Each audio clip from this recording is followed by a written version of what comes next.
vehicle. The National Weather Service in Wilmington has issued a severe thunderstorm warning for northeastern Georgetown County in northeastern South Carolina, south central Horry County in northeastern South Carolina, northeastern Williamsburg County in northeastern South Carolina until 10 p.m. At 8:56 p.m., a severe thunderstorm was located over Outlet, 422 miles southwest of Conway, moving east at 35 miles per hour. Hazard, 60 miles per hour wind gusts. Source, radar indicated. Impact, expect wind damage to trees and power lines.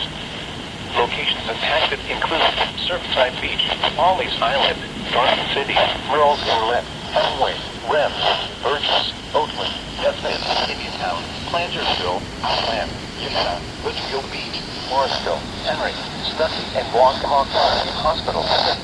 For your protection, move to an interior room on the lowest floor of the building. Large-scale and damaging winds and continuous cloud-to-ground lightning is occurring with this storm. Move indoors immediately. Lightning is one of nature's leading killers. Remember, if you hear thunder, you are close enough to be struck by lightning. A severe thunderstorm